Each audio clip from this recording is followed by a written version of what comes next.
ሰላም እንዴት አላችሁ? የኢትዮ ታይምስ ቤተሰቦቻችን ለሰዓቱ የተመረጡ አዳዲስ መረጃዎችን ይዘንላችሁ ቀርበናል። ከመረጃዎቻችን መካከልም የፕሪቶሪያን ስምምነት ተግባራዊ አለማድረግ የትግራይን ሕዝብ ችግር የበለጠ አሳሳቢ አድርጎታልና ዓለም አቀፉ ማህበረሰብ ጫና ሊያደርግበት ይገባል ሲሉ የትግራይ ክልል የሃይማኖት መሪ የሆኑት ብፁዕ አቡነ ሰላማ በዛሬው ዕለት በአክሱም ጽዮን ማርያም በዓል ላይ መናገራቸው ተሰምቷል። ጄኔራል ታደሰ ወረደም ተመሳሳይ ሀሳባቸውን እንዳንጸባረቁ ነው የተገለጸው። ሙሉ መረጃውን በዜናችን በዝርዝር እናስደምጣችሁ። ከፋኖ ታጣቂ ኃይሎች መስራችና ከፍተኛ አመራሮች መካከል አንዱ የሆነው ማስረሻ ሰጤ እጅ መስጠቱ ተሰምቷል። አማራ ክልል ከመንግስት ጋር መሳሪያ አንስተው ግጭት ውስጥ ከገቡ የፋኖ መሪዎች መካከል ካፒቴን ማስረሻ ሰጤ ትናንት ምሽት እጁን ለመንግስት የጸጥታ ኃይሎች የመስጠቱ ዜና ተሰምቷል። ሙሉ መረጃውን በዜናችን በዝርዝር የምናስደምጣችሁ ይሆናል። ከነዚህ መረጃዎች በተጨማሪ ደግሞ በለየለት ጭካኔ የተጠለፈው ፖለቲካችን በሚል ርዕስ የህግ ባለሙያ የሆኑት አቶ ያሬድ ኃይለማርያም ያጋሩትን መረጃም በዜናችን በዝርዝር የምናስደምጣችሁ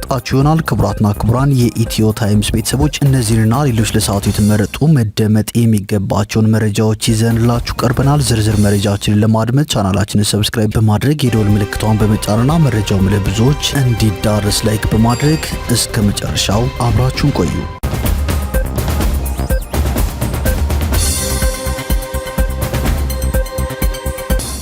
ወደ መጀመሪያው መረጃችን ስናልፍ ከፋኖ ታጣቂ ኃይሎች መስራችና ከፍተኛ አመራሮች መካከል አንዱ የሆነው ማስረሻ ሰጤ እጅ መስጠቱ እየተሰማ ነው። አማራ ክልል ከመንግስት ጋር መሳሪያ አንስተው ግጭት ውስጥ ከገቡ የፋኖ መሪዎች መካከል ካፒቴን ማስረሻ ሰጤ ትናንት ምሽት እጁን ለመንግስት የጸጥታ ኃይሎች የመስጠቱ ዜና ጭምጭምታ እየተሰማ ነው። በፋኖ መዋቅር ራሱን የአማራ ፋኖ ህዝባዊ ድርጅት ወይም አፋህድ በማለት የሚጠራው አደረጃጀት ትናንት ምሽት ባወጣው መግለጫ ማስረሻ ሰጤና መስፍን አባተ ወይም መስፍን ከፈለኝን ከአመራርነት ማገዱን አሳውቆ ነበር። ከዚህ ዜና በኋላ ነው ማስረሻ እጁን ለመንግስት እንደሰጠ እየተሰማ ያለው። እንደተሰማው ጭምጭምታ ከሆነ ማስረሻ ከ18 ሰዎች ጋር እጅ መስጠቱ ተገልጿል። በሌላ መረጃ ደግሞ በለየለት ጭካኔ የተጠለፈው ፖለቲካችን የሚል አነጋጋሪ መረጃ የህግ ባለሙያ የሆነው አቶ ያሬድ ኃይለማርያም አጋርቷል። አቶ ያሬድ ኃይለማርያም ያጋራው መረጃም እንደሚከተለው ይነበባል። በአርሲ ውስጥ በኦርቶዶክስ እምነት ተከታዮች ላይ በተከታታይ የተፈጸመውን አሰቃቂ ግድያዎች አስቀጥሎም በቤኒሻንጉል ጉሙዝ በአንድ ሌሊት በጭካኔ የተፈጁትን በአስሮች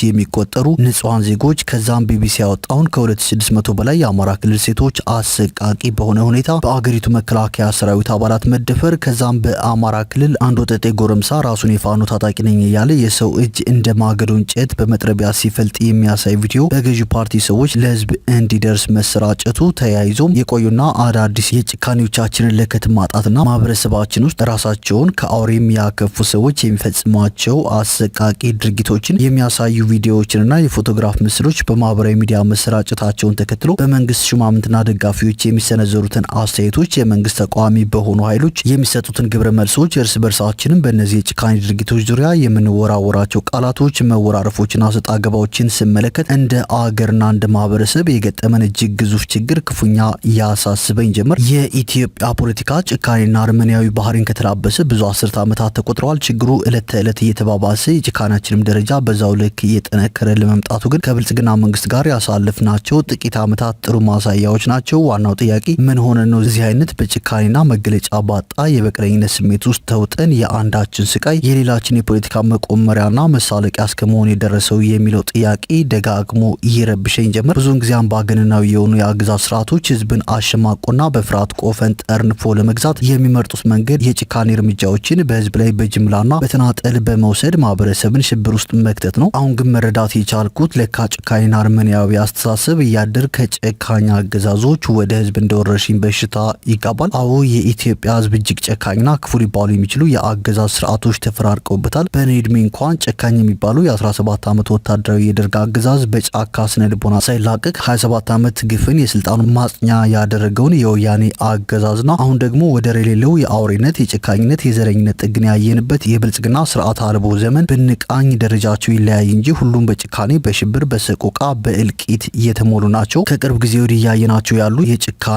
አይነቶች ግን በግብር ድርጊቱን ከፈጸሙት ግለሰቦችና ቡድኖች ባለፈ የእያንዳንዳችንን ስብዕና እየተፈታተኑ ያሉ እንደ ማህበረሰብም የገባንበትን እጅግ አስፈሪና አደገኛ ሁኔታ የሚያሳዩና ነገንም እንድንፈራ የሚያደርጉ ናቸው። እንዴት ነው አንድ ሀገርን የሚመራ አካል በዓለም አቀፍ መገናኛ ብዙሃን በተለይም ዓለም በሚከታተለው እንደ ቢቢሲ ባለ የዜና ጣቢያ በአማራ ክልል ያሰማራቸው ወታደሮች ከ2600 በላይ ሴቶችን በአሰቃቂ በአሰቃቂ ሁኔታ ደፍረዋል ሲባል ምንም እንዳልሰማ ዝም የሚለው? እንዴት ነው አንድ የጠቅላይ ሚኒስትሩ አማካሪ ነኝ የሚል ሰው ከቤተ መንግስቱ ቁጭ ብሎ የአንድ ወጣት እጅ በመጥረቢያ ሲጨፈጨፍ የሚያሳይን ቪዲዮ ልክ ሌላውን ወገን ያዋረደ መስሎት ከማረክናቸው ታጣቂዎች ስልክ ያገኘነው መረጃ ነው፣ ገና ምን አይታችሁ ሌላም እንለቃለን የሚል መረን የለቀቀ የፖለቲካል ክሩዌሊቲ እንደ ስልት መወሰዱን የሚገልጽ መልእክት ለህዝብ የሚያሰራጨው? እንዴት ነው አንድ ጠቅላይ ሚኒስትር ሊያውም በህዝብ ተወካዮች ምክር ቤት ፊት ወታደሮች በጦርነቱ ወቅት ሴቶች ደፍረዋል ሲባል የእኔ ሴት ወታደሮች በእንጨትና በብረት ነው የተደፈሩት፣ የእናንተ ሴቶች ግን በሰው ነው ብሎ ጭካኔና በደልን በዚህ ደረጃ ለማወራረድ ሲሞክር የምናየው? እንዴት ነው አንድ ጨካኝና አእምሮ ወደ አውሬነት የተቀየረ ሰው ወይም በዚህ ሁኔታ ያሉ የተሰባሰቡ ታጣቂዎች ራሳቸውን በቪዲዮ እየቀረጹ እጅግ ሰቅጣጭ የሚባል አድራጎትን በሌሎች ሰዎች ላይ ሲፈጽሙ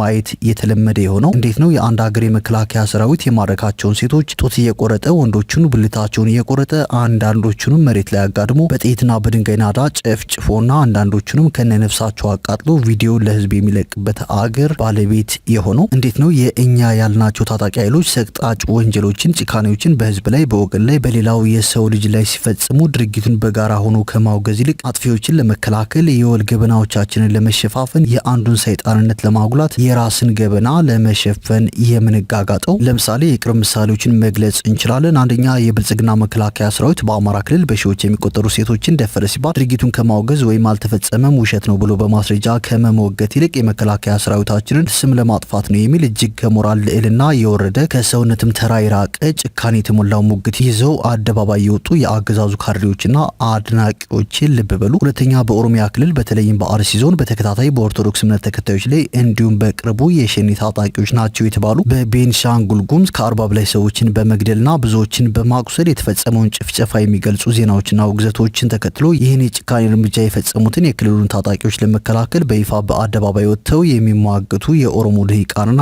አንዳንድ ነውርና ጭካኔ ጌጣቸው የሆኑ ሰዎችን ስድብና የጥላቻ ንግግር አስተናግደናል፣ እንዴት ኦሮሚያ ውስጥ የሚፈጸምን ግፍ ታጋልጣላችሁ ብለው ለስድብ አደባባይ ከሚወጡት ሰዎች ባልተናነሰ የሰብአዊ መብት ጉዳይ ያሳስበናል የሚሉ የኦሮሞ ተወላጆች ጭምር ዝምታን መምረጣቸው ሌላው አስፈሪ የማህበረሰባችን ገጽታ ነው። ሶስተኛ፣ በአማራ ክልል አንድ የፋኖ ታጣቂ የነበረ ጎረምሳ የሰው እጅ በመጥረቢያ እየጨፈጨፈ የሚያሳይ እጅግ ሰቅጣጭ ቪዲዮ ምስል መሰራጨቱን ተከትሎ ድርጊቱን የሚያወግዝ መግለጫ ሲወጣ አድራጎቱን ከማውገዝ በፊት ስለማስረጃው ምንጭና ማን እንዲፈጽም እንዳደረገ ራስን መከላከል በሚመስል አኳኋን ከፋኖ ደጋፊዎችና ከአማራ ልሂቃን ይሰጡ የነበሩ አስተያየቶች እንዲሁ በራሳቸው እጅግ የሚሰቀጥጡ ነበር። ነውሮቻችን፣ የጭካኔ ሳቢዎቻችንና እርምጃዎቻችን እርስ በርስ ያለንን መከፋፋት፣ መናናቅ፣ መፈራረጅ እጅግ ሊያባብስ የሚችል የፖለቲካ አውድ ውስጥ መቆየታችን ምን ያክል እየጎዳን እንደሆነ ከላይ የጠቀስኳቸው አይነት ብዙ ማሳያዎችን ማቅረብ ይችላሉ። ኢትዮጵያ ዛሬ እንደ ሀገርም ሆነ እንደ ህዝብ ጭካኔን ያማከለ ፖለቲካ ዋነኛ መገለጫዋ ሆኗል። ጨካኝ የአገር መሪዎች፣ እጅግ ጨካኝ የሃይማኖት አባቶች፣ እጅግ ጨካኝ ልሂቃን፣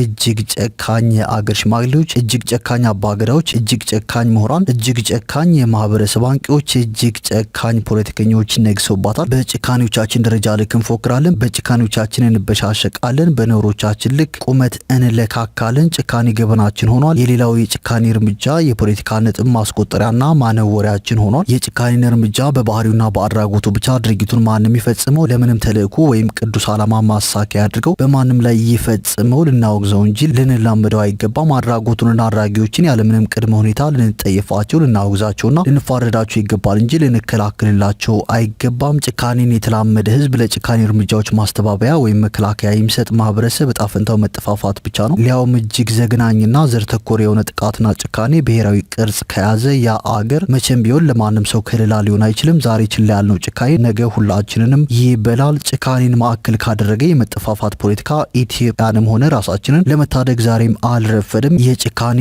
አድራጎቶችን እንጠይፍ፣ በአንድ ድምፅ እናውግዝ፣ ጨካኞችን እናግልል፣ ተጠያቂም እናድርግ ሲል የህግ ባለሙያ የሆነው አቶ ያሬድ ኃይለማርያም መልእክቱን በማህበራዊ ትስስር ገጹ አጋርቷል።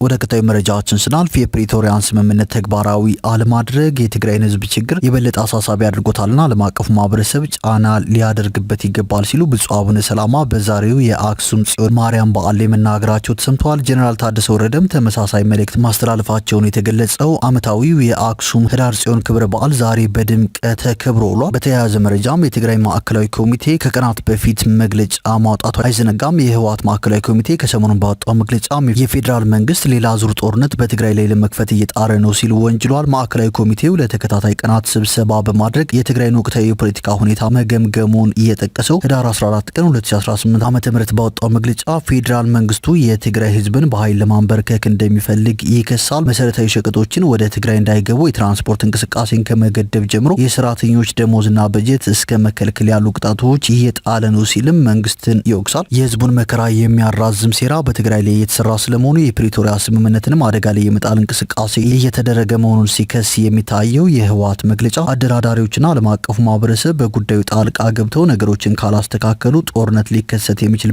አዝማሚያ እንዳለም ይዘረዝራል። ህወሓት በዚህ መግለጫው ከመፍረስ ተርፈናል እንዲሁም በተሻለ ፖለቲካዊ ቁመና ላይ ነን ሲል የሚደመጥ ሲሆን ከመቼውም ጊዜ በላይ ድርጅታዊ አንድነቱን ማረጋገጥ ስለመቻሉም ይገልጻል።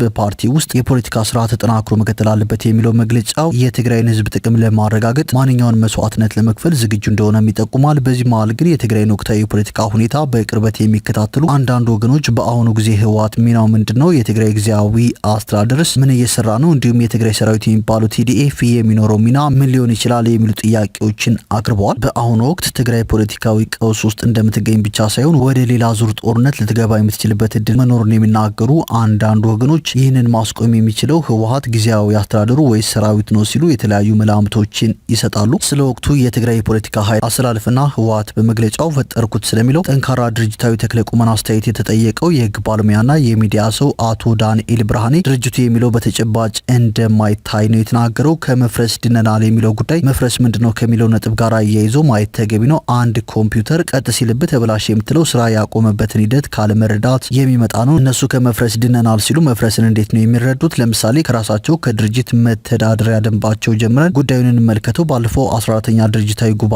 ሲያደርጉ እኮ ከማዕከላዊ ኮሚቴ አባላት መካከል ከግማሽ ያላነሱትን ሳይዙ ነው ወደ ጉባኤው የገቡት። ከነጌታቸው ረዳ ጋር አብረው የወጡ ነበሩ። ከቢሮክራሲው ባይጠፉም ከድርጅቱ የራቁም ነበሩ። ከነጌታቸውና በራሱ ከድርጅቱ የወጣው ሲደማመር ከግማሽ በላይ ሊሆን ይችላል። ወደ ክስ ሊወስዱት አልሞከሩም እንጂ ነጌታቸው ጉዳዩን ወደ ምርጫ ቦርድ ወይም ወደ ፍርድ ቤት ቢወስዱት ጉዳዩ በምን ህግ አግባብ እንደሚፈታ መገመት አይቻልም። ስለዚህ በድርጅት መተዳደሪያ ደንብ ከወሰድከው ህወሓት ያኔ ፈርሷል። በዚህ አግባብ ጠለቅ ብለን ካየነው ደግሞ ህወሓት ከፈረሰ መቆየቱ ይገለጽልናል። ከጦርነቱ ማለትም ከ2013 ዓ.ም ጀምሮ በቅርቡ ጉባኤ እስካደረጉበት እስከ ነሐሴ 2016 ዓ.ም ድረስ ከ9 ስራ አስፈጻሚ ኮሚቴ አባላት መካከል 5 ብቻ ይዘው ነው የቆዩት። የራሱ የህወሓት መተዳደሪያ ደንብ አንድ ስራ አስፈጻሚ 25 በመቶ አባላቱ ከጎደሉ በ3 ወራት ውስጥ የማሟያ ምርጫ ተደርጎ ሊሟላ እንደሚገባ ይደነግጋል። ህወሓት ግን ይህን መተዳደሪያ ደንብ ጥሶ ነው ለ3 ዓመታት 4 ስራ አስፈጻሚ አባላቱ ጎድለው የቀጠለው። ነጌታቸውም እያሉ ነው። ይህ ደግሞ የተፈጸመው ከ9 አባላት 25 በመቶ ጎደለ የሚባለው 2 አባላት ሲጎድሉ መሆኑ ቢታወቅም እነሱ ግን 4 ጎድሎባቸው ለ3 ዓመታት ተጉዘዋል። መተዳደሪያ ደንባቸውን ጥሰዋል እንዳትል ደግሞ መተዳደሪያ ደንባቸውን ጥለው መኖር ከጀመሩ ብዙ ዓመት ሆናቸው። ከ2011 ዓ.ም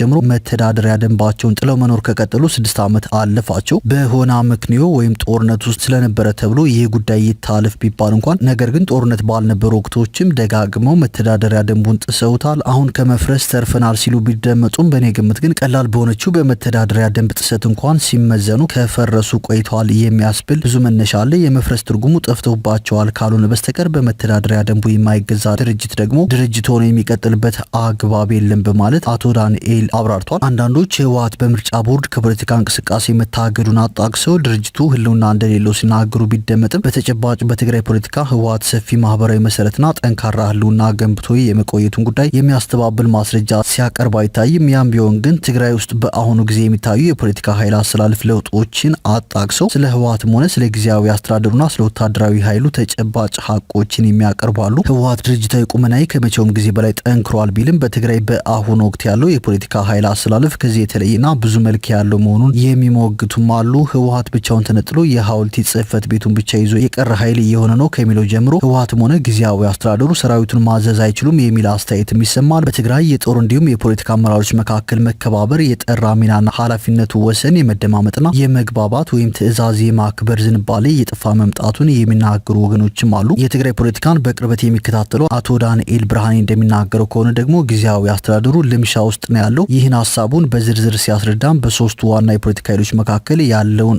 አሰላለፍ ምንነት በትኩረት ያነሳል። አቶ ጌታቸው እያሉም ቢሆን በህወሓት ውስጥ ያለው ኃይል እንጂ የሚጓተተው ጊዜያዊ አስተዳደሩ አቅም እንዳልነበረው ይታወቃል በማለትም አቶ ዳንኤል ብርሃኔ ተናግሯል። በሌላ በኩል ከሻዕቢያ በኩል ሊመጣ የሚችላል እንዲሁም ከአዲስ አበባ እንደሚገባም ስጋት አለ። በኢትዮጵያ የባህር በር ማግኘት ጥያቄ ተነስቷል። አሁንም የፕሪቶሪያ ስምምነት አልተፈጸመም። በትግራይ ከፕሪቶሪያ በኋላ ተኩስ የሚባለው ግጭት ቆመ እንጂ ጦርነቱ ቆማል ማለት አንችልም ሲልም ዳንኤል ብርሃኔ ጨምሮ ተናግሯል። ከሁሉም አቅጣጫ አለ ያለውን የጦርነት ስጋት ለማስቆም ቀላሉና ፈጣኑ መንገድም የትግራይ ተፈናቃዮችን ወደ ቀያቸው መመለስና የፕሪቶሪያ ሰላም ስምምነትን መተግበር እንደሆነ አክሏል። ህወሓት እንደ ፖለቲካ ድርጅት መስተናገድና መቀጠል እንደሚችል የገለጸው አቶ ዳንኤል የትግራይ ጥያቄዎችን ለህወሓት በመስጠት መፍቻ መንገዳቸውን ማወሳሰብ በሂደት ወዳለፈው አይነት ጦርነት የሚያስገባ ችግር ሊፈጥር እንደሚችልም ስጋቱን ገልጿል።